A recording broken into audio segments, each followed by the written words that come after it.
트럼프 2기의 시작을 알리는 미국 대통령 취임식이 이제 2시간도 남지 않았습니다. 전 세계가 트럼프 당선인의 취임식을 주목하고 있는데요. 트럼프 당선인이 연설을 통해 어떤 메시지를 낼지, 또 무더기로 쏟아낼 행정명령이 국제사회에 어떤 영향을 줄지 조한범 통일연구원 석자 연구위원과 함께 자세히 전망해 보겠습니다. 위원님 안녕하십니까? 예, 안녕하세요. 예. 자, 지금 시각이 이제 거의 12시 반을 향해 가고 있으니까요. 이제 한 1시간 반 정도 뒤에 취임식이 열리게 됩니다. 취임 선서와 함께 트럼프 당선인이 제47대 미국 대통령으로 이제 바로 그 공식 임기를 시작을 하는 거죠. 예. 지금 뭐 돌아온 트럼피즘이고요. 네. 이제 모든 미국 대선 이후 이제 새 대통령이 취임을 하면 이제 기대 반 우려 반이거든요. 근데 지금 우려가 훨씬 큰 것 같습니다. 사실 이제 미국 우선주의는 사실은 트럼프도 그렇지만 바이든 정권도 미국 우선주의는 맞거든요. 네. 그런데 이제 바이든 정부가 좀 더 순한 방식, 그러니까 역할 분담, 그러니까 동맹의 가치 연대를 얘기했던 것도 사실은 이제 사실은 미국이 예전 같지 않거든요. 네네. 그러니까 세계 GDP의 40%까지 차지했다가 지금 25%까지 내려왔거든요. 지금도 절대 강자죠. 그러나 이게 아니고 내려가는 추세거든요. 그러니까 그 상황에서 바이든 정부는 동맹과 역할을 분담하는 동조 체제를 이제 지향을 했다고 그러면 트럼프 대통령은 직접 비용을 요구하거든요. 그러니까 동맹이든 PR을 구별하지 않고 이 자원을 미국에 집중시켜서 이제 막았죠. 메이크 그레이트 아메리카 어게인 하겠다는 건데, 근데 그 방식이 트럼프 일기 때 아주 거칠었거든요. 네. 그러니까 이번에는 그때 못했던 걸 더 적극적으로 밀어붙일 태세이기 때문에 지금 사실 이제 취임과 동시에 지금 뭐 CNN 저도 보다가 왔는데 근데 하는 그 즉시 이제 거대한 이제 폭풍을 예고를 하는 상황이죠. 예. 그래서 그런지 일본 언론에서는 더 독해진 마가다 이렇게 이야기도 하더라고요. 독해졌으면서도 더 스마트해진 것 같아요. 왜냐하면 일기 때는 거칠게 해봤거든요. 네네. 안 되는 게 많거든요. 그러니까 뭐냐면 미국은 대통령제긴 하지만 일단 주가 독자적인 권한을 가지고 있고 네네. 그다음에 의회 견제 장치가 다양하거든요. 그러니까 그런 것들의 사전에 어떤 치밀한 준비가 없이 일기 때 이제 저돌적으로 했다면 지금 그때 이제 벤치마킹을 다 했거든요. 네. 그러니까 다양한 방식으로, 그러니까 치밀한 방식으로 지금 말씀하신 독하게 밀어붙일 가능성이 있다. 그러니까 일기 때보다 세계가 대응하는데 더 어려워질 가능성이 있죠. 예. 자, 당초 이제 야외에서 대규모 취임식을 치를 예정이었습니다만 오늘 이제 그 한파로 인해서 국회의사당 로툰다 홀로 장소를 바꿨다고 하는데 이게 이제 실내이다 보면 이제 참석 인원도 더 제한적일 거잖아요. 어떤 인사들이 이제 참석을 하게 되는 겁니까? 그러니까 원래 한 25만 명 정도가 이제 그 야외에서 했으면 그렇죠. 진짜 그렇게 많은 인원들이지. 이제 그렇죠. 근데 이제 실내로 바뀌면서 실내에 들어갈 수 있는 한 600명. 그다음에 이제 주변 체육관에 2만 명 정도 지금 얘기가 되고 있거든요. 그러면 이제 저게 들어갈 수 있는 인원들은 제한되죠. 그러면 이제 보통 미국 대선 이제 대통령 취임식에는 미국은 자기들이 세계라고 생각하니까 뭐 오죽하면 이제 그 미국 프로야구 월드 시리즈겠어요. 그러니까 보통 세계 최정상급보다는 그냥 미국에 있는 주대 대사들급 정도가 다 들어가거든요. 그러니까 그런 인물들고 이제 미국 내 주요 인물들, 그다음에 이제 우리 같은 경우는 이제 조현동 주미대사, 그다음에 이제 정용진 신세계 회장, 그다음에 이제 김범석 미국 국방, 이 정도가 지금 들어가는 걸로 알려져 있거든요. 그러니까 600명이면 정말로 그렇게 제한된 사람들만 들어갈 수밖에 없죠. 그렇군요. 자, 그런가 하면 이 부분도 좀 짚어봤으면 좋겠는데 이번 그 트럼프 당선인의 취임식에 모인 기부금이 이게 이제 총 2억 5천만 달러, 그러니까 우리 돈으로 계산을 해보면 약 3,627억 원에 달한다는 이제 보도가 나왔습니다. 이게 이제 보니까 첫 취임 당시 모금액보다 2배가 넘는 수준이더라고요. 이 부분은 어떻게 봐야 되는 겁니까? 첫 취임 때도 기록이었거든요. 네. 그건 이제 갈아치운 거죠. 이렇게 보면 일단 트럼프 대통령 하면 첫 번째 그러니까 대선 기간 중에도 여론이 경제는 트럼프 후보가 압도적으로 잘할 거다. 네. 이런 여론이 컸거든요. 그러니까 일단 재계와의 친화력이 일단은 강하고, 그러니까 미국 경제계가 아무래도 트럼프 대통령이 더 호의적이고, 두 번째는 저분은 일단 거칠잖아요. 잘 보여야 되잖아요. 그러니까 일단 줄서기 이 두 가지가 작용을 한 것 같고, 지금 미국 국내 여론도 보면 경제가 좋아질 거라는 여론이 압도적이에요. 네네. 그런 게 반영이 됐다고 봐야겠죠. 아, 그렇군요. 트럼프 당선인의 취임과 동시에 그야말로 100건에 가까운 행정명령을 이미 예고하지 않았습니까? 지금 뭐 들리는 이야기가 취임식 행사 무대 위에 행정명령을 서명할 책상을 두는 안을 또 검토하고 있다, 이런 소식도 들려오고 있다라고 하더라고요.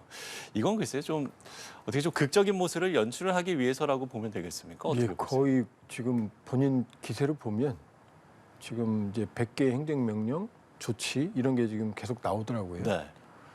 사실은 이제 시작은 바이든 대통령이었어요. 왜냐하면 바이든 대통령이 트럼프 일기와 완전히 이제 척을 지는 정책을 했기 때문에 바이든 대통령도 첫날 거의 20여 개 가까운 행정명령을 내린 네. 그 사례가 있거든요. 트럼프는 안 그랬어요, 사실 일기 때는.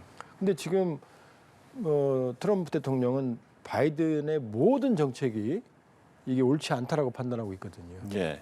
그러니까 지금 첫날 100개, 그다음에 임기 통틀어서는 200개까지 지금 얘기가 나오고 있거든요. 그러니까 첫날에 다 해버리는 거죠. 그렇게 보면은 미국은 대통령이 할 수 있는 직접 견제받지 않고 할 수 있는 게 대통령 행정명령이거든요. 내리면 끝나거든요. 그러니까 다양한 형태의 행정명령들을 내리겠다는 거고, 그러면 지금 제일 유력한 이론은 이민. 그러니까는 이 불법 이민자들. 네네. 불법 1호라는 게 입국자들. 상당히 상징성이 있는 그렇죠. 거죠. 왜냐하면 그게 제일 호소력이 크거든요. 근데 사실은 이제 트럼프 대통령, 그다음에 이제 관세, 이 두 가지 얘기 가능성이 이제 매우 높다라는 거거든요. 그런데 이제 저 문제는 사실은 시간이 지나면 그 후유증이 있을 수 있거든요. 예. 왜냐하면 지금도 미국 거시적 경제 지표는 나쁘지 않거든요. 근데 인플레이션이 문제거든요. 근데 관세를 올리면 트럼프 대통령 같은 경우에는 이제 세금을 우리가 안 내도 된다. 관세를 높이면 여기다 공장을 질 거다. 예. 그런 셈법이거든요. 근데 관세를 올리면 일반적으로 인플레이션은 올라가요. 그다음에 이민자를 내쫓으면 저임 노동력이 빠지니까 인건비가 올라가거든요. 네네. 그러니까 경제는 좋아질 거라고 예측은 하지만 인플레이션은 또 더 심해질 거라는 여론도 또 높거든요. 그러니까 첫날부터 지금 얘기했던 관세, 이민자 이런 어떤 행정명령을 집중적으로 내릴 가능성이 높은데, 그러나 이제 그 성과는 두고 봐야 된다. 아, 예, 그러면 그 100건에 가까운 행정명령에서 과연 우리나라에게 영향을 미치는 행정명령도 분명 있지 않겠습니까? 일단 즉각적인 건 관세죠. 아, 관세죠. 관세. 네. 지금 대통령 행정명령으로 마음대로 할 수 있는 게 예. 무역법 제 122조거든요. 그거는 비상한 상황을 가정을 해서 국가경제에 대통령이 15%의 관세를 5개월 동안 일방적으로 부과할 수가 있어요. 그럼 그건 견제 없습니다. 그 이후에 연장할 때는 의회가 동의할 수 있어도, 예. 그러니까는 가장 쉽게 할 수 있는 건 그런 거죠. 그러면은 15% 보편 관세가 부과되면 그 어마어마한 타격이죠. 그렇죠. 그러니까 예. 지금 제일 우려되는 건 관세.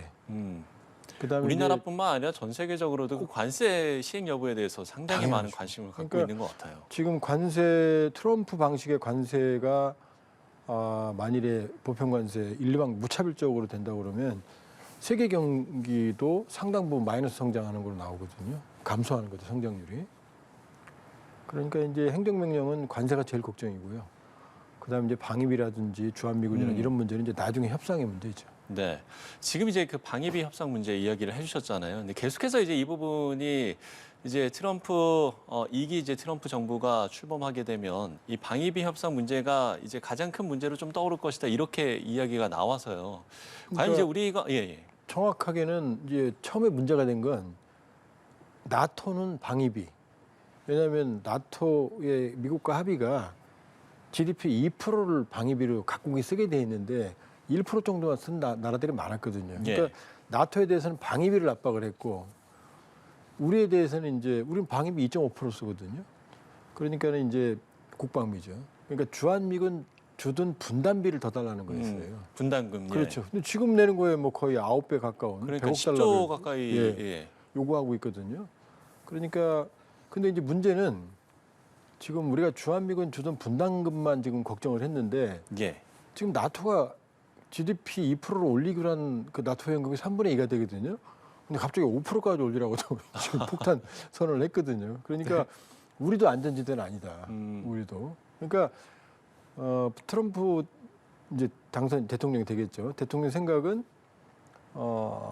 방위비를 올리면 미국의 부담이 훨씬 더 줄을 거라는 거죠.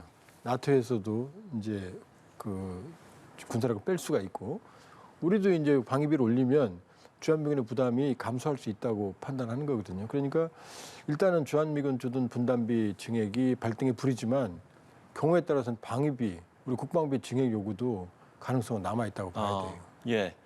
미중 관계도 이야기를 안 해볼 수가 없을 것 같은데요. 이렇게 이제 미국 우선주의가 강해지면 결국 이제 강대국 간에 그러니까 이제 미중 간의 갈등이 더 격화하는 게 아니냐 이런 이제 우려의 목소리도 나오고 있지 않습니까? 근데 지금 보니까 뭐 취임 후 100일 안에 중국을 방문하겠다는 의사를 표현했다 이런 외신 보도도 나오고 있던데 이건 좀 어떻게 봐야 되겠습니까? 그거하고 중국 대리와는 관계 없습니다. 왜냐하면 일기 때도 그 트럼프, 시진핑 만나갖고 얼마나 사이가 좋았는데요. 근데 뭐 바로 뭐 그 압박을 하기 시작했거든요. 네네. 그러니까 중국의 부상에 대해서 처음으로 공격적인 전략을 세운 게 오바마거든요. 피부터 아시아 중시 정책. 그때 아시아였거든요. 근데 이걸 인도 태평양으로 넓힌 게 트럼프 일기거든요. 그 바이든 정권에서도 트럼프 일기를 다 거부했지만 중국 때리기만은 잘했다고 그랬거든요. 그러니까 이번에 뭐 무슨 중국을 방문한다 잘해보자.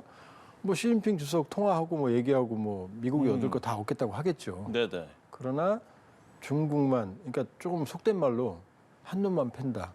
그 정책은 전혀 변함이 없다. 그러니까 뭐 중국을 방문하든 뭐 시진핑 악수라든 껴안든 트럼프이기 때는 중국을 주저앉히겠다라는 그 정책은 아마 지속적으로 더 강력하게 지속될 가능성이 높아요.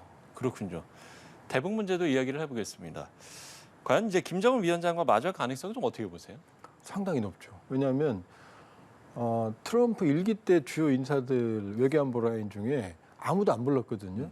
근데 딱 한 사람이 돌아왔거든요. 그게 알렉스 웡입니다. 네. 대북 특별대표가 비건이었고 부대표가 알렉스 웡이었거든요.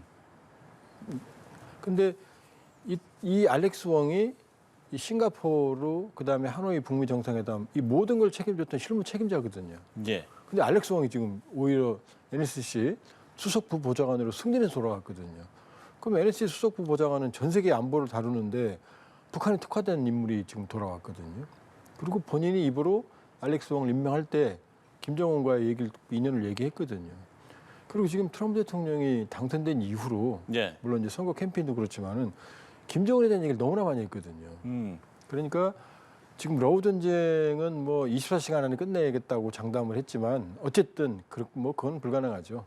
뭐 지금 6개월이니 100일이니 이런 얘기가 나오고 있거든요. 트럼프 진영에서. 네네. 어쨌든 휴전 모드로 몰아세울 거고 이미 이스라엘 하마스는 지금 이제 그 휴전 들어갔거든요. 그러면 이걸 아마 종전으로 이끌어갈 가능성이 높아요. 그러면 남은 건 김정은이거든요. 그럼 이 세 문제를 모두 해결하면 이게 트리플 크라운 3관왕이 되거든요. 예. 뭐 보도도 일부 나왔지만은 트럼프 대통령이 노벨 평화상에 대한 집착이 강하다라는 얘기들이 나오고 있거든요. 만일에 세 문제를 어떤 형태로든 종식시키면은 노벨 평화상 가능성 매우 높거든요. 그러니까 트럼프 대통령이 의외로 경제 문제와 함께 이 국제 이슈들을 적극적으로 해결하려고 노력할 가능성이 있다. 예. 근데 이제 그 우크라이나 전쟁과 관련해서는 뭐 이제 최근에 한 인터뷰에서 상황이 복잡하다 쉽지 않다라는 취지로 언급을 했기 때문에 그러면 글쎄 북미 관계 개선에 대해 더 집중할 수도 있는 겁니까? 아니면 그 부분은 좀 어떻게 보세요? 왜냐하면 연동돼 있죠. 왜냐하면 이제 상황이 더 복잡해졌다는 얘기를 할 때가 언제였냐면 북한군이 파병됐기 때문에 더 복잡해졌다 그랬거든요. 그런데 만일에 러우 전쟁이 휴전 모드로 들어가면 북한군은 돌아와야 되거든요. 그러니까 러우 전쟁 휴전과 김정을 만나는 건 연동돼 있을 수가 있죠. 그러니까 지금 일단은 러우 전쟁, 중동, 순차적으로 문제를 해결하고 그러니까 북한 문제가 맨 후순위로 밀리는 게 아니고 원래 전통적으로 그렇습니다. 네, 예. 유럽이 제일 중요하고 그다음 중동 한반도니까. 그러나 경우에 따라서는 세계를 동시 진행시킬 가능성도 있다. 그러니까 예상보다 빨리 김정은을 만날 가능성도 있고 아하. 지금 김정은 정권도 지금 계속 시그널을 보내고 있거든요. 대선 전에는 ICBM 기지 보여줬죠. 네네. 농축 시설 보여줬죠. 화성 19형 발사했죠. 물론 고각 발사죠. 그다음에 1월 6일 날에는 괌까지 갈 수 있는 극초음속 탄도미사일을 근데 그런 부분들이 이제 본인들의 어떤 그러니까 북한의 몸값을 높이기 위한 이제 그런 신호를 보내는 거죠. 나 막지 않으면 사고 치겠다는 신호를. 네네. 그러니까 선은 넘지 않으면서 계속해서 시그널을 보내는 거거든요. 여기서 멈추라는. 그러니까 예상보다 빨리 김정은을 만날 가능성도 배제할 수는 없다. 이렇게 볼 수 있죠. 예, 알겠습니다. 자, 아마 이제 마지막 질문이 될 것 같은데요. 트럼프 2기 행정부 출범과 함께 과연 이제 누가 실세인지도 관심이 끄는데 이 부분은 누가 이제 실세가 될 거라고 보세요? 트럼프 이게 실세는 트럼프죠. 근데 이제 지금 예, 맞죠. 충성파들로 모두 이제 채워놨기 때문에 실세보다는 그러니까 1기와는 확실히 다르지 않습니까? 일사불란하게 돌아갈 거예요. 그러나 이제 두 인물이 이제 눈에 띄죠. 하나 일론 머스크, 그 다음에 주니어. 트럼프 주니어가 지금 매우 너무도 눈에 띄거든요. 그럼 미국은 사실은 부인이나 아들도 선거에 출마하거든요, 대선에. 그러면은 트럼프 주니어가 어느 역할을 할지 모르겠지만은 네네. 정말로 실세 중에 실세가 될 가능성이 높고 그럼 트럼프 주니어도 뭐 제 개인적인 판단이지만 정치적 야심을 가지지 말라는 부분은 없죠. 알겠습니다. 자, 트럼프 2기 행정부 출범과 함께 과연 누가 실세가 될 건지까지도 짚어봤습니다. 자, 조한범 통일연구원 석좌연구위원과 함께 이야기 나눠봤습니다. 오늘 말씀 고맙습니다.